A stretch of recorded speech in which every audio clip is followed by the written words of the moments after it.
জালাল, জালাল, শুধু আমি এটা জানতে চাইছি যে তুমি এই শর্তে রাজি হলে কিভাবে? হিন্দুস্তানের শাহেনশাহ শর্ত মেনে নিকাহ করবে? তুমি সেখানে আমাদের আগ্রার মহলে মন্দির বানানোর প্রতিশ্রুতি দিয়ে এলে কেন জালাল? তুমি তো না করতে পারতে। আমি শাহেনশাহ বড় আম্মি, আমার সিদ্ধান্ত নেওয়ার জন্য কারো অনুমতির প্রয়োজন নেই, কিন্তু আমি আপনাকে অবশ্যই বলবো যেটা আমি কেন করেছি। যদি আমি রাজকুমারীর শর্তে রাজি না হতাম তাহলে একজন শাহেনশাহ হয়ে আমার গুরুত্ব কমে যেত। জালাল, বড় আম্মি, যোধার শর্ত যদি না মানতাম তাহলে উনি জিতে যেতেন। উনি চাইছিলেন যে যে কোনোভাবেই হোক এই নিকাহ করতে আমি অস্বীকার করি, কিন্তু উনি যা চান তা আমি কি করে হতে দিতে পারি বড় আম্মি? যদি আমি যোধার শর্ত না মানতাম তাহলে সবার কাছে ছোট হয়ে যেতাম। সবাই বলতো এ কেমন শাহেনশাহ যিনি একজন নারীর সামান্য দুটো শর্ত মানতে পারলেন না। যোধা আমার কাছে শর্তের বদলে আমার কাছে ভিক্ষা চেয়েছেন বড় আম্মি, আর যদি ওনাকে ভিক্ষা না দিতাম তাহলে আমার পূর্বপুরুষ তৈমুর শাহ আর চেঙ্গিস খানকে অপমান করা হতো। যোধা আমাকে ওখানে ডেকেছিলেন আমাকে অপমান করার জন্য, কিন্তু আমি সম্মতি জানিয়ে এটা প্রমাণ করে দিয়েছি যে জালালের থেকে বড় কেউ নেই। আমি তোমার সমস্ত কথা বুঝতে পারছি জালাল, কিন্তু তাও এখনো পর্যন্ত আমাদের হারেমে যে কজন বেগম এসেছেন তারা সবাই আমাদের নিয়ম মেনে চলেছেন। এটাই আমাদের রীতি। আমি যা বলি সেটাই নিয়ম হয়ে যায় বড় আম্মি। রাজকুমারী যোধা যে ধর্মেরই হন, আমার বেগম হয়ে ওনাকে আমার কাছে আসতে হবে শুধু আমার একটা ইশারায়। বড় আম্মি, বেগম যোধাকে এমন ভাবে আগ্রাতে স্বাগত জানানো হবে যা আজ পর্যন্ত কোনো বেগমকে জানানো হয়নি।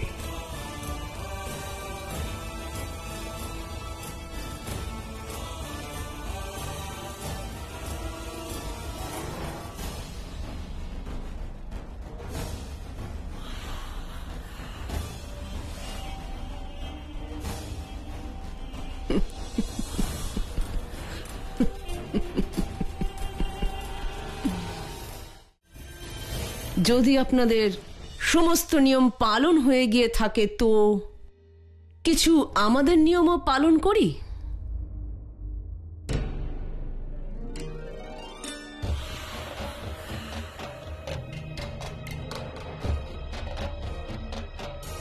আমাদের নিয়ম অনুযায়ী নতুন বেগমকে এই তাবিজ পড়াতে হয়।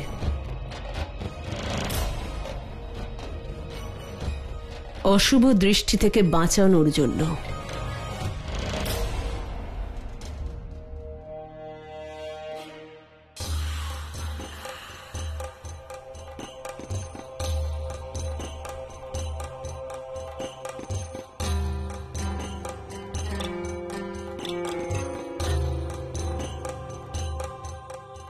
আল্লাহ আপনাকে সমস্ত বিপদ থেকে রক্ষা করুন।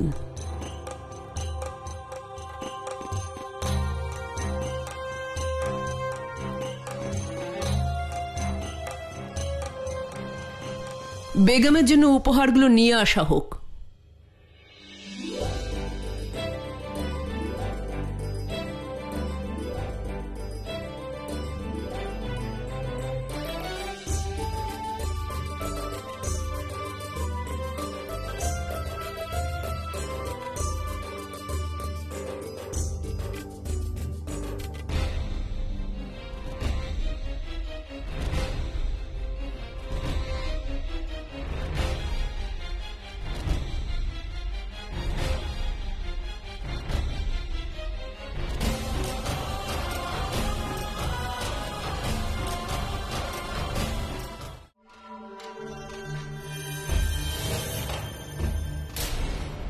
মানতেই হবে এখানকার বাঁদিরা অপূর্ব।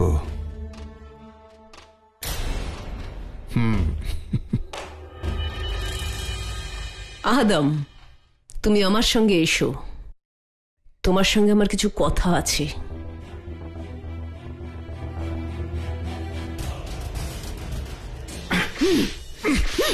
আমি জান কি করছেন কি আপনি? চুপ, একদম চুপ।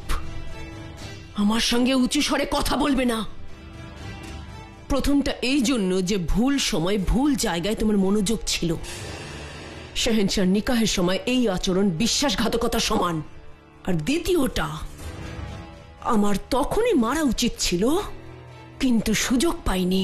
এসব কি বলছেন আপনি? কি হয়েছে? তোমরা জানো না, শাহেনশাহর অনুমতি ছাড়া তার আরাম কক্ষে একটা পাখিও প্রবেশ করতে পারে না। তোমাদের চোখ এড়িয়ে ওই লোকটি ওনার কক্ষে প্রবেশ করলো কি করে?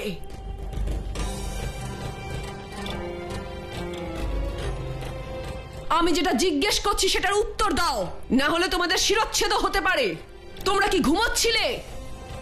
ক্ষমা করবেন ওয়াজিরে আলিয়া, আমরা একটুও ঘুমোইনি।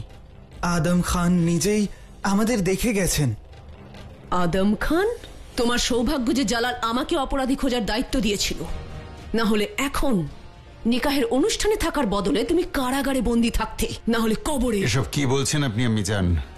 জালালের সুরক্ষার দায়িত্ব আমারও আছে। আমি শুধুমাত্র দায়িত্ব পালন করছিলাম। তুমি তোমার দায়িত্ব নয়, প্রতিশোধ পূরণ করতে গেছিলে আদম খান। তুমি এই জন্য ওখানে গিয়েছিলে যাতে সৈন্যদের অন্যমনস্ক করা যায়। আর তখনই তোমার চর আসলাম খান যেন জালালের আরাম কক্ষে প্রবেশ করতে পারে। ঠিক বলছি না আমি?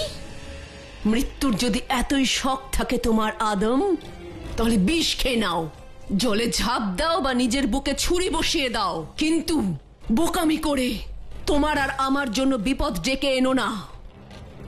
জালালের সেবা করতে করতে আমার চুলে পাক ধরে গেল, সেটাকে তুমি বিফলে যেতে দিও না।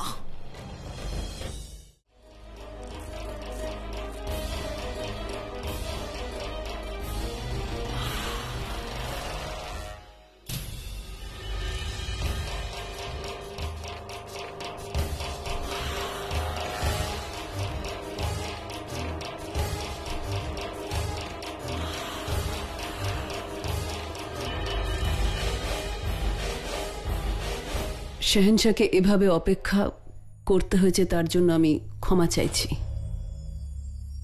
বেগম যোধা আসতে পারবেন না। মানে? আসলে উনি আসতে রাজি হননি।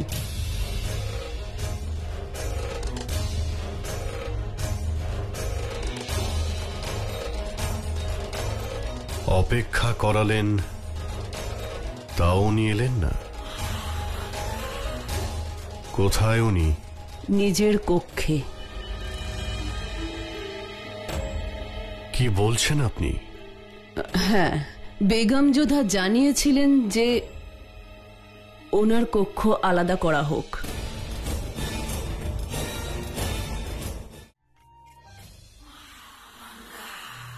তোমরা এখানে কি করছো? আসলে ওয়াজিরে আলিয়া, আমরা শুনেছি নতুন বেগম এসেছেন। যতক্ষণ তোমাদের ডাকা না হচ্ছে তোমাদের শোনা নিষেধ। আর যা বলা আছে তার চেয়ে বেশি আগ্রহ দেখালে তার জন্য তোমাদের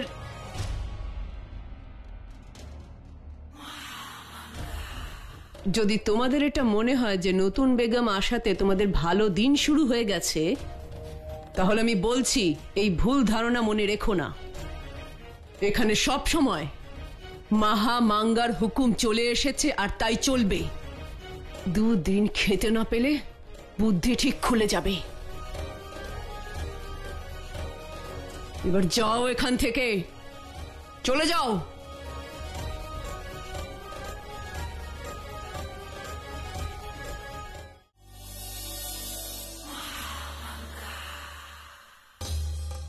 আপনি এভাবে চমকে গেলেন কেন? এই আচ্ছা, ওই বোধহয় আপনি জানেন না,